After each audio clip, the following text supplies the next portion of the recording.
Hi everyone, today I'm going to be showing you how to crochet this simple washcloth.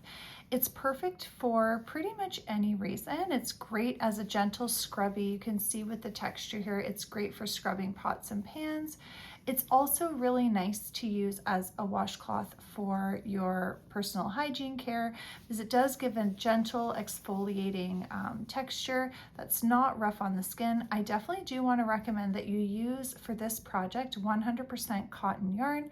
I have included information in the description below for the materials that I've used for this project, so go ahead and take a look at that. And for now, let's just go ahead and begin this project. Okay, so the yarn that I'm using for this project is the Classic Cotton Big Ball by Loops and Threads, and I'm using a 4mm crochet hook. Okay, so we're going to begin with a starting loop. Wrap the yarn around your finger, cross it over itself like this, pull up a little bit of this bottom piece and push a little bit of the top piece through to pull and create that ring.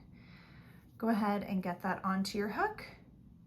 And now we're going to begin with a chain 27. So yarn over your hook, pull right through the loop. Yarn over, pull through the loop. That's 2, 3, 4, 5. Keep on going until you get to 27 and then come back. So you can pause the video, finish your chain of 27 and come back. Okay, so now that you've got your starting chain of 27, beginning in the second chain from the hook, we're going to work a half double crochet. So you're going to yarn over your hook, push it into that second chain from your hook, yarn over, pull up a loop. You've now got 3 loops on your hook. You're going to yarn over, pull right through all 3 loops. In the second one, the next one, we're going to do a slip stitch. So push your hook into the next chain, yarn over, and pull right through the loops on your hook. Next, we're going to do a half double crochet again. So yarn over, push your hook into that chain, yarn over, pull up a loop, yarn over, and pull through all 3 loops on your hook. The next one, we're going to do a slip stitch again. Push your hook in, yarn over, pull right through the loop. And you're just going to go ahead and keep on alternating all the way down. Oops. You're going to work half double crochet and then a slip stitch. Half double crochet and then a slip stitch, and you're just going to keep on doing that all the way down the row till you get to the end. By the end of this row, you should have your stitch count should be 1 less than the starting chain because we started working in the second chain from the hook. So your stitch count at the end of this row should be 26. So go ahead and finish that and then come back. Okay, so now you're at the end of your row. You will have finished with a slip stitch. We're going to chain 1 and turn our work. We're going to start this next row with a half double crochet again. Now, depending on whatever stitch count you did, if you're using this project and you're making it, maybe you did the starting chain a little smaller or larger depending on your preference.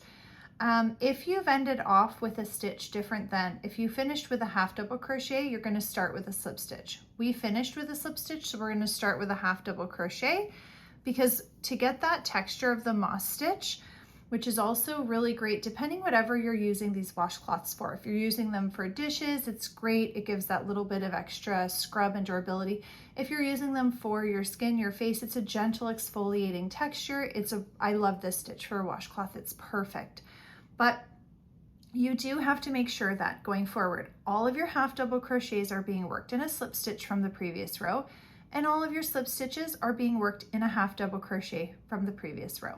So as I mentioned, we finished our last row with a slip stitch. We're beginning this one with a half double crochet. So now in this next stitch, we're working into a half double crochet here. We're doing our slip stitch. And then you're just keeping with your alternating pattern, working 1 half double crochet. Oh my gosh, sorry, I keep doing that. 1 half double crochet, 1 slip stitch in the next. Half double crochet in the following, slip stitch in the next to get more yarn. So you're just going to go ahead and keep on working this. Each row now going forward is going to be the same. and you're going to keep on working. So right now we've just begun row 2 together, and you're going to keep on working until you have completed row number 25. Once you've completed row number 25, come back and I'm going to show you how we're going to finish off.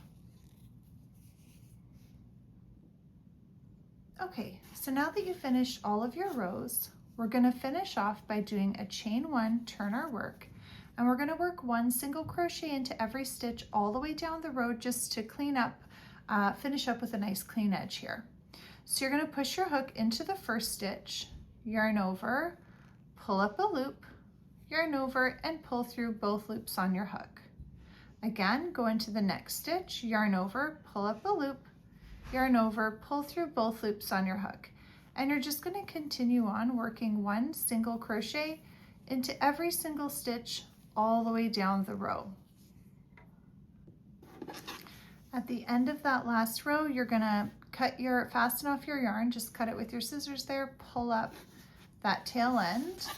And with these tail ends that you have left in your work, you're just going to take your tapestry needle and we're going to weave them in and out of a few of the stitches just to hide and secure.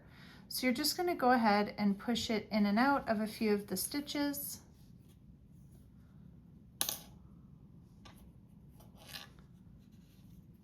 Just like that.